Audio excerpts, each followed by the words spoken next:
नमस्कार, आदाब, खुशामदीद, good morning, सुप्रभात। दोस्तों स्वागत है आपका अपने YouTube channel real study point पे। तो दोस्तों चलिए शुरू करते हैं आज का टॉपिक। एंड दोस्तों आज के टॉपिक के अंदर हम अध्ययन करेंगे जो भारत का नामकरण कैसे हुआ। जैसे हम वर्तमान में देखते हैं हिंदुस्तान, भारत, भारतवर्ष, आर्यवर्त, आर्यवर्त, जम्बूद्वीप, जिनके नाम से इंडिया को जाना जाता है, या जो हमारा वर्तमान भारत है उसको प्राचीन काल काल में जिन जिन नामों से जाना जाता था उनके पीछे क्या रीजन है, क्या ऐतिहासिक कारण है, उसको हम देखते हैं। तो दोस्तों हमें सबसे पहले जो देखने को मिलता है हमारे भारत का नाम आर्यवर्त। आर्यवर्त दोस्तों इसलिए रखा गया क्योंकि ये आर्यों के का निवास स्थान था, यानी जो सबसे पहले जो आर्य लोग आए थे वो यहाँ पे रहने लगे, निवास करने लगे, और इसके आधार पर इसको आर्यवर्त नाम दिया गया। दोस्तों अब बात करते हैं इसका दूसरा नाम हमें एक देखने को मिलता है भारतवर्ष। यानी भारतवर्ष नाम कैसे पड़ा? यानी जो राजा भरत हुए थे जिन्होंने हस्तिनापुर से शासन किया था, जो बहुत ही प्रसिद्ध और शक्तिशाली शासक थे, इसलिए उनके नाम के ऊपर इसका नाम भारतवर्ष पड़ा। इसके बाद दोस्तों हम देखते हैं हमारे जो देश का एक नाम है हिंदुस्तान। हिंदुस्तान इस नाम रहने के पीछे इसका क्या रीजन है, ये चीज हम देखते हैं। तो दोस्तों जो पर्शिया के लोग थे वो सिंधु घाटी के रास्ते से भारत में आए थे। और वो किसी भी रास्ते से आए, हमें उससे क्या लेना है, परंतु हमारे लिए तो वो समस्या करके चले गए एक। यानी जो ईरान के लोग थे वो सिंधु घाटी के रास्ते से भारत में आए, और ये लोग जो ईरानी जो लोग थे या जो पर्शिया के जो लोग थे वो सिंधु जो स है उसके स्थान पर है का उच्चारण करते थे। यानी जो स शब्द होता है हमारे वर्णमाला में उसके स्थान पर है शब्द का उच्चारण करते थे। यानी वो जिसको स बोलना होता था, जैसे सड़क बोलते हैं हम उसको, वो बोलते थे हड़क। इस प्रकार से स शब्द का उच्चारण के स्थान पर है शब्द का उच्चारण करते थे। इसका मतलब ये नहीं कि वो पढ़े लिखे नहीं थे या बेवकूफ थे।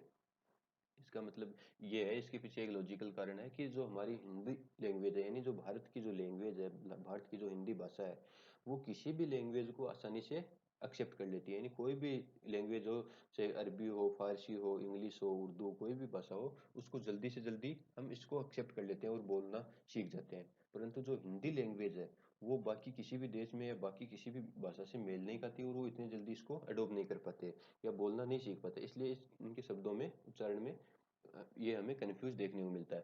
तथा ये लोग थे वो सिंधु नदी को हिंदू नदी बोलते थे। जो सिंधु नदी है हमारे उत्तर भारत में बहती है, उसको हिंदू नदी के नाम से बोलते थे। तो ऑटोमेटिकली हो गया, जो अगर सह को है बोलेगे तो सिंधु के स्थान पे हिंदू हो गया। इसी के आधार पे हमारे इस देश का एक नाम जो है हिंदुस्तान रखा गया।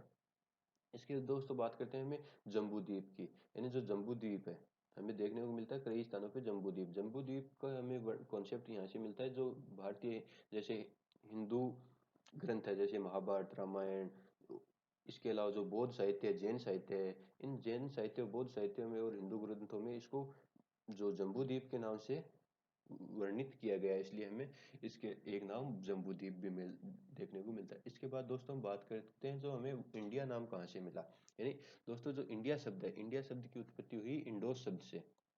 जो ग्रीक इंडोस है, जो ग्रीक भाषा का एक शब्द है इंडोस, इससे इंडिया शब्द की उत्पत्ति हुई। और यूनानी लोगों ने सिंधु नदी को इंडस, यानी जो सिंधु नदी थी, जो ठीक है वर्तमान में भी है, जो सिंधु नदी है उसको इंडस, तथा इस देश को इंडिया का, यानी जो यूनान के लोग थे वो सिंधु नदी को, इंडिया में बहती है तो उसको इंडस है, तो सिंधु नदी को इंडस कहा। और जो यहाँ के जो निवासी हो गए वो इंडिया इंडिया या इंडिया के निवासी हो गए, इसलिए इस देश को इंडिया तथा सिंधु नदी को इंडस कहा। दोस्तों ध्यान रखना, किस भाषा का शब्द है इंडिया, ये ग्रीक भाषा का शब्द है, और इसकी उत्पत्ति कहाँ से हुई है, इंडोस से। यानी किस भाषा का शब्द है ये है ग्रीक भाषा का, ग्रीक भाषा का शब्द है, और इसकी शब्द उत्पत्ति हुई है इंडोस शब्द से।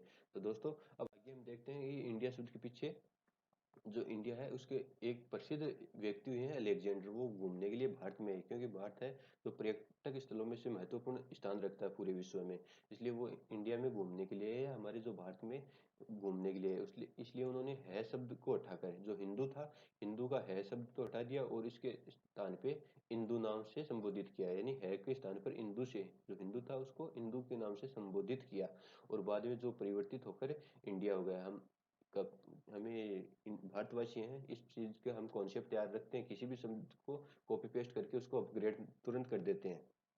इसके बाद दोस्तों हम देखते हैं जो भारतीय संविधान की अगर बात करें, जो हमारा भारतीय संविधान है, इंडियन कॉन्स्टिट्यूशन, उसके अंदर क्या नाम है, यानी इंडियन इंडियन कॉन्स्टिट्यूशन है, इंडियन कॉन्स्टिट्यूशन है उसके अंदर भारत का क्या नाम है, यानी अब हमने इतने नाम देखे, जैसे भारत हो गया, भारतवर्ष हो गया, आर्यवर्त, जम्बूद्वीप, इंडिया, हिंदुस्तान। इनमें से जो भारतीय संविधान के अनुसार, अब बात करते हैं हम संवैधानिक, तो भारतीय संविधान के अनुसार जो अनुच्छेद 1 है हमारा आर्टिकल फर्स्ट, उसमें हमें दो ही नामों का वर्णन मिलता है, यानी भारत अर्थात इंडिया। यानी जो हमारे ऑफिशियल शब्द हैं, इतने नाम पढ़ने के बाद भी ऑफिशियल जो शब्द हैं वो सिर्फ और सिर्फ दो ही हैं, एक तो भारत और एक इंडिया। यानी आपको कहीं भी क्वेश्चन आ जाए कि निम्न में से भारत का सही नाम कौन सा है, या हिंदुस्तान का उपनाम क्या क्या है, या सही नाम से कौन कौन सा है, तो हम इसमें देख सकते हैं कि हम बात करेंगे भारतीय संविधान की, तो उसमें ऑप्शन दिए होंगे, भारत है, इंडिया है, जम्बूद्वीप है और आर्यवर्त। इनमें से अगर पूछे कि इनमें से सही नाम कौन सा है, तो भारत और इंडिया है इसका जो सही नाम होगा। जम्बूद्वीप और है उनको ऑफिशियली मान्यता नहीं मिली है अकॉर्डिंग टू इंडियन कॉन्स्टिट्यूशन। तो दोस्तों इस प्रकार से हमने देखा भारतीय जो जो हमारा भारत था या हमारा हिंदुस्तान था, उसके जो अन्य को नाम थे वो किस प्रकार से रखे गए, या उसके पीछे क्या हिस्टोरिकल कारण था, ये हमने इस चीज के अंदर ध्यान देखा। तो दोस्तों बात करते हैं भारत की स्थिति एवं विस्तार की। अब जियोग्राफी के मूल विषय की ओर लौटते हैं हम। इसमें देखते हैं भारत की स्थिति एवं विस्तार, यानी भारत उत्तर से लेकर दक्षिण तक कहाँ पे स्थित है, पूर्व से पश्चिम में भारत की स्थिति क्या है, उत्तरतम बिंदु क्या है, दक्षिणतम बिंदु क्या है। तो दोस्तों इसके लिए एक छोटा सा हम डायग्राम बनाते हैं। ये दोस्तों हमने एक आउटलाइन ड्रॉ की है, यानी जो भारत को दर्शाने के लिए हमने एक आउटलाइन ड्रॉ की है। इस आउटलाइन पर अब हमें इस पर दिशा इंगित करते हैं। सबसे पहले नॉर्थ, उसके बाद साउथ, इसके बाद ईस्ट और इसके बाद वेस्ट। यानी ये एक हमारे भारत का आउटलाइन हो गया। यानी इस प्रकार से हम भारत को देख सकते हैं, यानी इसके अंदर है जो हमारा भारत स्थित है। तो दोस्तों अब बात करते हैं इसका अक्षांशीय विस्तार क्या है। तो दोस्तों इसका जो मेन लैंड है, भारत की जो मुख्य भूमि है, उसका अक्षांशीय विस्तार से हम बात करते हैं। एक बार ग्रेट निकोबार है, अंडमान निकोबार का जो दक्षिणतम बिंदु है, उसको छोड़ेंगे हम। इसका जो मैन भूमि का जो अक्षांशीय विस्तार है वो 8 डिग्री 4 मिनट से लेके 8 डिग्री 4 मिनट उत्तरी अक्षांश से लेके 37 डिग्री 6 मिनट उत्तरी अक्षांश तक है। और इसके बाद दोस्तों हम बात करते हैं देशांतरीय विस्तार की। तो देशांतरीय विस्तार है दोस्तों 68 डिग्री 7 मिनट पूर्वी देशांतर से लेके 97 डिग्री 25 मिनट पूर्वी देशांतर तक। एंड दोस्तों हमने देखा जो अक्षांशीय और देशांतरीय विस्तार क्या है, 8 डिग्री 4 मिनट उत्तरी अक्षांश से लेके 37 डिग्री 6 मिनट उत्तरी अक्षांश तक, और 68 डिग्री 7 मिनट पूर्वी देशांतर से लेके 97 डिग्री 25 मिनट पूर्वी देशांतर, इनके मध्य भारत स्थित है। यानी भारत का जो उत्तरी बिंदु है और दक्षिणी बिंदु और पूर्व और पश्चिमी बिंदु है, इन जो अंतिम बिंदु है, इन अक्षांशों पर स्थित है। इसके अलावा दोस्तों बात करते हैं जो भारतीय जो है एक रेखा गुजरती है, मैंने जिस 82.5 डिग्री के नाम से जाना जाता है। यानी 82.5 डिग्री आपने सुना होगा, 82.5 डिग्री, यानी जिसको आईएसटी के नाम से जानते हैं। यानी आईएसटी यानी इंडियन स्टैंडर्ड टाइम जोन, यानी जो भारतीय मानक समय रेखा है उस वो गुजरती है। वो कहाँ से गुजरती है और किन किन स्टेट से गुजरती है, वो हम इसके देखते हैं। तो जो हमारी 82.5 डिग्री है, जो इंडियन स्टैंडर्ड टाइम जोन है, वो 5 राज्यों से गुजरता है। तो सबसे पहले ये कहाँ से ली गई इसकी बात करते हैं, यानी जो 82.5 डिग्री है वो कहाँ से ली गई है। तो 82.5 डिग्री है दोस्तों, जो एक छोटा सा स्थान पड़ता है नैनी प्रयागराज में, और प्रयागराज कहाँ है, उत्तर प्रदेश में। अब हो सकता है कि कल को नाम चेंज हो जाए, क्योंकि पहले नैनी इलाहाबाद में था, फिर योगी सरकार ने इसका नाम प्रयागराज चेंज कर दिया, और अभी ये जो है इसका मेन स्थान है, जो 82.5 डिग्री है, ये नैनी प्रयागराज से लिया गया है। इसके बाद दोस्तों ये 5 स्टेट्स में कौन कौन से 5 राज्य हैं उनमें से गुजरती है। तो एक तो हो गया अपना यूपी, यानी एक तो यूपी। इसके बाद दूसरा है जो आपका मध्य प्रदेश, दो, थर्ड है आपका छत्तीसगढ़, फोर्थ है उड़ीसा, और फिफ्थ है आंध्र प्रदेश। यानी जो 82.5 डिग्री है, जो भारतीय मानक समय रेखा है 82.5 डिग्री, वो इन पांच राज्यों से गुजरती है। मध्य प्रदेश, सॉरी, उत्तर प्रदेश, मध्य प्रदेश, छत्तीसगढ़, उड़ीसा और आंध्र प्रदेश। इसके बाद करते हैं दोस्तों जो हमारी कर्क रेखा है, जिसको हम 23.5 डिग्री के नाम से जानते हैं। 23.5 डिग्री कर्क रेखा, वो किन किन राज्यों से गुजरती है। तो दोस्तों जो कर्क रेखा है वो हमारे 8 राज्यों से गुजरती है। 8 राज्यों में सबसे पहले आ जाएगा आपका गुजरात, उसके बाद जो राजस्थान, मध्य प्रदेश, छत्तीसगढ़। दोस्तों ध्यान रखना कर्क रेखा उत्तर प्रदेश से नहीं गुजरती है, मध्य प्रदेश से गुजरती है, और मध्य प्रदेश के बाद छत्तीसगढ़, झारखंड, वेस्ट बंगाल यानी पश्चिमी बंगाल, त्रिपुरा और मिजोरम। यानी जो 8 राज्य हैं, गुजरात, राजस्थान, मध्य प्रदेश, छत्तीसगढ़, झारखंड, वेस्ट बंगाल, त्रिपुरा और मिजोरम, इन 8 राज्यों से हमारी जो 23.5 डिग्री है, या जो कर्क रेखा के नाम से जिसको जानते हैं, वो कर्क रेखा इन 8 राज्यों से या भारत के 8 राज्यों से गुजरती है। दोस्तों बात करते हैं सबसे उत्तरी बिंदु की, यानी जो हमने देखा जो अक्षांशीय विस्तार है 37 डिग्री 6 मिनट, यहाँ पे कौन सा स्थान स्थित है, यानी सबसे उत्तरी बिंदु है उसको क्या नाम, उसको किस नाम से जाना जाता है, तो जो सबसे उत्तरी बिंदु उसको जानते हैं इंद्राकोल के नाम से। इंद्राकोल जो लद्दाख में पड़ता है, अभी पर्टिकुलर लद्दाख में पड़ता है क्योंकि लास्ट ईयर 2018 में जो जम्मू कश्मीर को राज्य है उसको दो भाग करके दो केंद्र शासित प्रदेश कर दिए गए हैं, इसलिए ये अभी वर्तमान में लद्दाख में है इंद्राकोल। अब इसका दक्षिणतम बिंदु की बात करते हैं तो मैन भूमि का जो दक्षिणतम बिंदु है कन्याकुमारी जो तमिलनाडु में पड़ता है वो है, नहीं दक्षिणतम बिंदु है कन्याकुमारी, जिसको हम एक अन्य नाम केप के मोरिन के नाम से भी जानते हैं।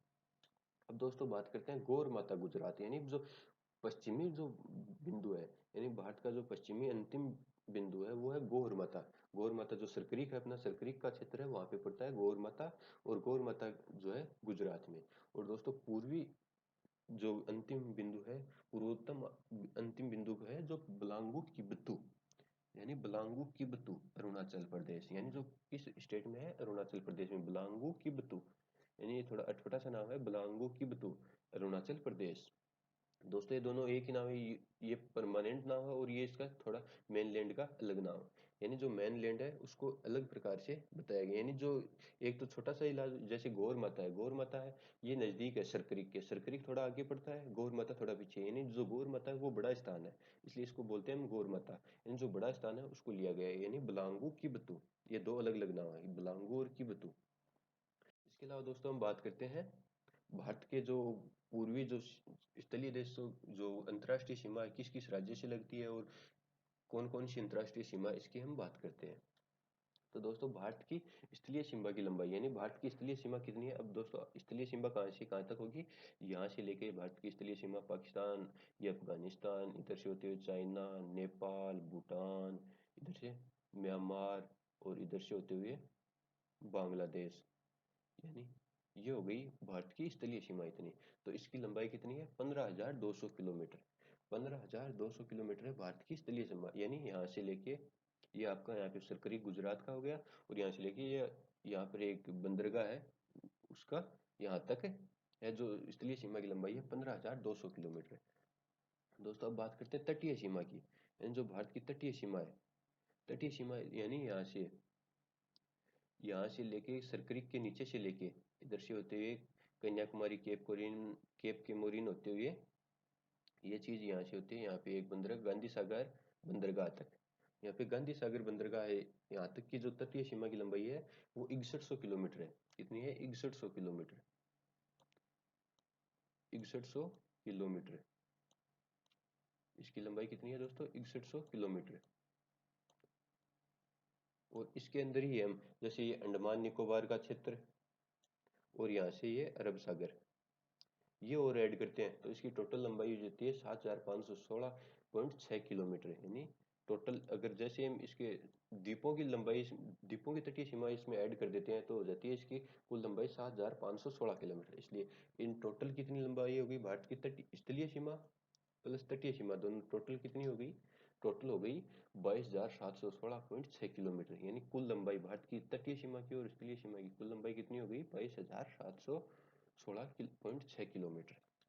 अब दोस्तों बात करते हैं भारत का सबसे दक्षिणतम बिंदु, हमने यहाँ पे बात की थी कि जो दक्षिणतम बिंदु उसको हमने यहाँ मेनलैंड का दक्षिणतम बिंदु केप कमोरिन कन्याकुमारी देखा था, परंतु जो भारत का जो दक्षिणतम बिंदु है यहाँ पे जो अंडमान निकोबार, यहाँ पे आपको एक छोटा सा स्थान दिख रहा होगा, यहाँ पे मैं पेन चला रहा हूँ, ये है निकोबार का एक क्षेत्र है जिसको ग्रेट निकोबार के कहते हैं, जो और इसका नाम है इंदिरा पॉइंट या पिग्मेलियन पॉइंट, इसको जो दक्षिणतम बिंदु है इंदिरा पॉइंट या पिग्मेलियन पॉइंट, यानी जो सबसे दक्षिणतम बिंदु है वो है इंदिरा पॉइंट, जिसका अन्य नाम क्या है पिग्मेलियन पॉइंट, जो कहाँ स्थित है, जो निकोबार द्वीप है, जो अपना अंडमान निकोबार द्वीप है, अंडमान तो ये ऊपर वाला अंडमान है, ये तो आपका अंडमान का क्षेत्र हो गया, और ये आपका हो गया निकोबार का क्षेत्र, इधर वाला ये निकोबार है।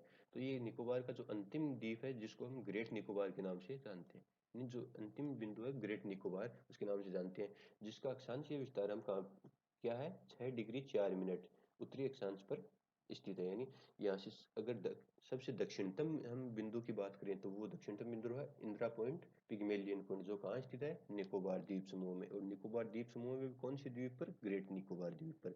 और इसकी अक्षांशीय विस्तार कहाँ से शुरू होता है, भारत का जो है अक्षांशीय विस्तार कहाँ से शुरू होता है, 6 डिग्री 4 मिनट से। यानी जो यहाँ पे है 6 डिग्री 4 मिनट यहाँ से शुरू होता है। हमने मैन भूमि का देखा था 8 डिग्री 4 मिनट, इसलिए ये है हमारी दक्षिणतम बिंदु और उसका अक्षांशीय विस्तार। अब दोस्तों बात करते हैं भारतीय भूभाग की पूर्व से पश्चिम लंबाई, यानी यहाँ से लेके यहाँ तक की लंबाई कितनी है, 2933 किलोमीटर। 2933 किलोमीटर पूर्व से पश्चिम की लंबाई। तथा उत्तर से दक्षिण की बात करते हैं, ये हो गया उत्तर, और यहाँ से इधर की लंबाई कितनी है, 3214 किलोमीटर, 3214 किलोमीटर। तो दोस्तों इस प्रकार से भारत की स्थिति कैसी हो गई या आकृति कैसे बन गई, चतुष्कोणीय। यानी भारत की आकृति आपसे पूछेगी भारत की आकृति कैसी है, तो भारत की आकृति है चतुष्कोणीय। तो अब इसके बाद आगे बात करते हैं जो हमारे है भारत की स्थलीय सीमा पर कौन कौन से पड़ोसी देश हैं। जो भारतीय स्थलीय सीमा है, जैसे यहाँ से सरक्रीक से लेके यहाँ पे जो आपका ये गांधी सागर पोर्ट है, यहाँ तक कौन कौन सी स्थलीय सीमा है। तो स्थलीय सीमा में बात करें तो दोस्तों इसकी एक ट्रिक है स्थलीय सीमा को याद करने की। स्थलीय सीमा को याद करने की ट्रिक क्या है, बचपन में एमबीए, यानी हम आजकल के बच्चे हैं एमबीए बचपन से ही कर लेते हैं। कैसे नहीं समझे, तो मैं बताता हूँ, क्योंकि हमें कोई भी खिलौने वगैरह दिए जाते हैं तो हम उसको खोल के उसको वापस जोड़ते हैं, इस प्रकार से हम देखते हैं। इसके अलावा हम देखते हैं जैसे हमने जो ईंट होती है उसकी हमें गाड़ी बना के चलाना, कागज की नाव बना के चलाना, ये हमारे एमबीए है। इस प्रकार से हमने बचपन में एमबीए कर रखा। तो चलो अब ट्रिक की तरफ लौटते हैं। अब ट्रिक क्या है, ट्रिक में दोस्तों बचपन, बचपन में एमबीए, तो इसको हम देखते हैं बचपन। वैसे हो गया दोस्तों आपका बांग्लादेश, बांग्लादेश, बांग्लादेश ये रहा आपका बांग्लादेश, इधर ये रहा बांग्लादेश, आपको दिखाई दे रहा होगा, मैं यहाँ पे मार्क कर रहा हूँ ये बांग्लादेश। यानी यहाँ से लेके, मैं इसको हटा देता हूँ, यहाँ से लेके बांग्लादेश की, यहाँ से लेके ये टोटली मिजोरम साइड से लेके त्रिपुरा तक, ये जितनी भी सीमा है इसकी लंबाई कितनी है, 4096.6 किलोमीटर, 4096.6 किलोमीटर है। जिसको किस किस नाम से जाना जाता है, सॉरी, जिसको किस नाम से जाना जाता है, रेड क्लिफ रेखा। यानी रेड क्लिफ के नाम से खाली पाकिस्तान की नहीं बांग्लादेश की भी, क्योंकि प्राचीन काल में पाकिस्तान और बांग्लादेश जिस समय भारत का बंटवारा हुआ था वो दोनों एक ही थे, बांग्लादेश फिर बना है, इसलिए इसको रेड क्लिफ रेखा के नाम से जाना जाता है। अभी पांच, ये किस पांच राज्यों को टच करती है, जो रेड क्लिफ रेखा है बांग्लादेश के साथ, वो किस किस पांच राज्यों को या किन पांच राज्यों को टच करती है। दोस्तों इसमें एक तो हो गया आपका वेस्ट बंगाल, एक तो हो गया आपका,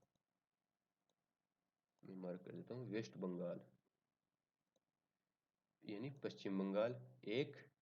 इसके बाद दोस्तों यहाँ पे देखते हैं इसकी सीमा लगती है असम से, दो।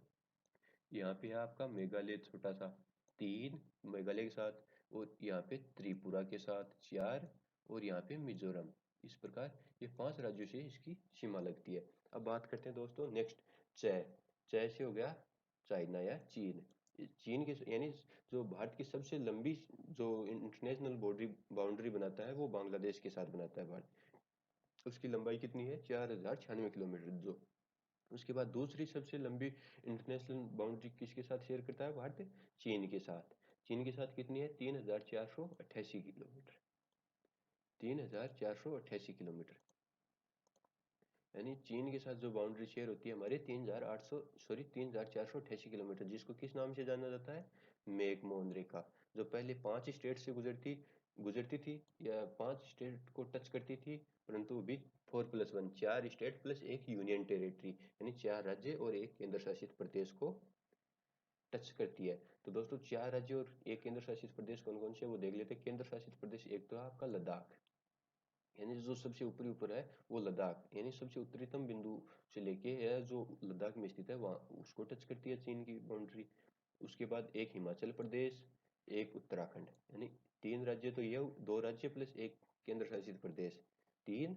और चौथा है यहाँ पे एक सिक्किम है, आप यहाँ पे देख सकते हो, यहाँ पे सिक्किम, सिक्किम को टच करती है। और यहाँ पे अरुणाचल प्रदेश, अरुणाचल प्रदेश को टच करती है। इसके बाद दोस्तों हम बात करते हैं तीसरी इंटरनेशनल बाउंड्री जो शेयर होती है भारत के साथ, थर्ड लार्जेस्ट बाउंड्री शेयर करता है पाकिस्तान के साथ। पाकिस्तान के साथ कितनी बाउंड्री शेयर करती है होती है भारत की? 3,323 किलोमीटर दोस्तों। इसमें और चीन के साथ आपको डिफरेंस मिल सकता है, आपने कहीं 2900 किलोमीटर भी पड़ा होगा, कहीं 2800 किलोमीटर भी। तो ये इस पीओके वाले रीजन को लेके ये विवाद रहता है, और थोड़ा यहाँ पे सरक्रिक के मामले में भी विवाद रहता है, इसलिए इस चीज में आपको डिफरेंस मिल सकता है। तो पाकिस्तान की जो साथ सीमा बनाते हैं उस सीमा को किस नाम से जाना जाता है? रेड क्लिफ रेखा। रेड क्लिफ रेखा हमारे किन किन राज्यों और केंद्र शासित प्रदेशों को टच करती है? तो यहाँ पे दोस्तों एक तो हो गया गुजरात, 3 राज्य हैं और 2 केंद्र शासित प्रदेशों को टच करती है। तो 3 राज्य हैं, एक तो गुजरात, उसके बाद राजस्थान, उसके बाद पंजाब। और जो 2 केंद्र शासित प्रदेश कौन से हो गए? जम्मू कश्मीर और लद्दाख।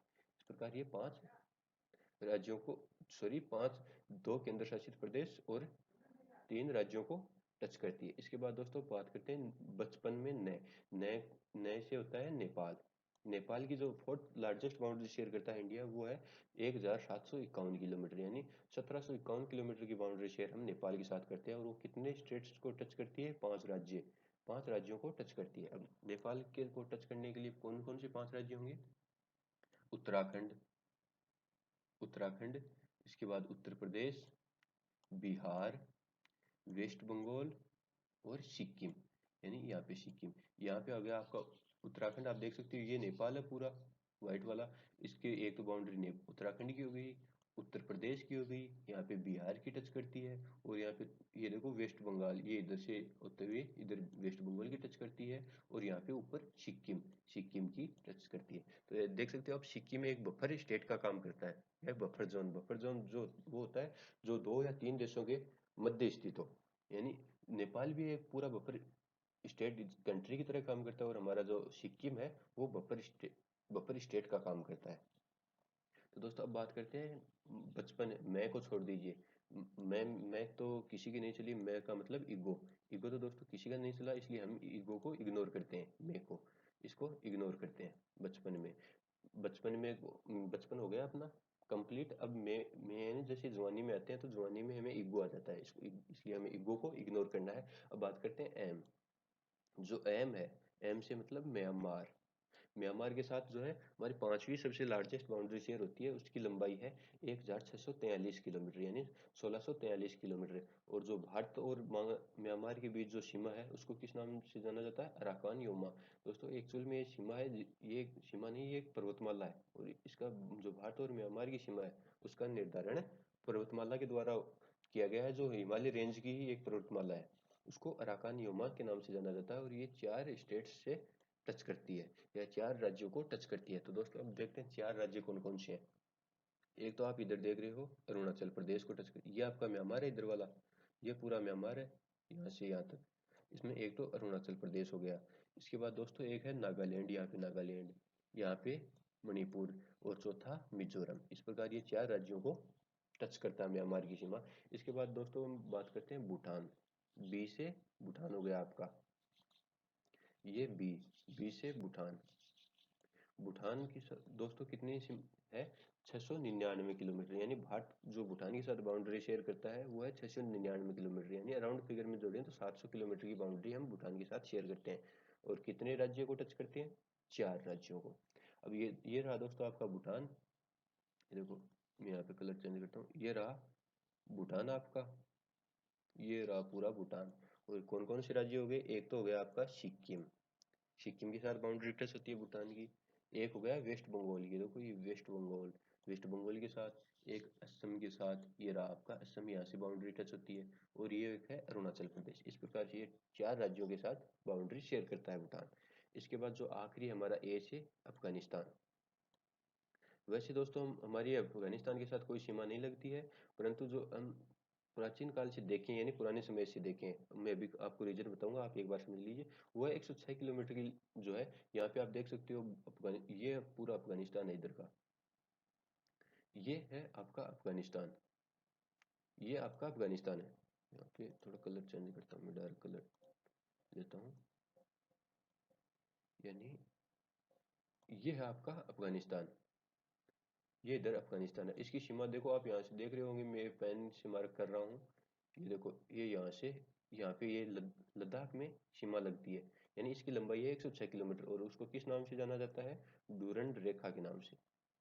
डूरंड रेखा के नाम से जाना जाता है, यानी डूरंड रेखा। आपको पूछा जाए कि भारत और अफगानिस्तान की सीमा को किस नाम से जाना जाता है? डूरंड रेखा, जो एक ही क्षेत्र को टच करती है, और जो क्षेत्र है, एक पहले स्टेट था, अभी है एक केंद्र शासित प्रदेश, और केंद्र शासित प्रदेश का नाम नाम क्या है? लद्दाख। और लद्दाख का जो डूरंड रेखा का जो क्षेत्र है, वो टच करता है, वो किसको टच करता है? पीओके में।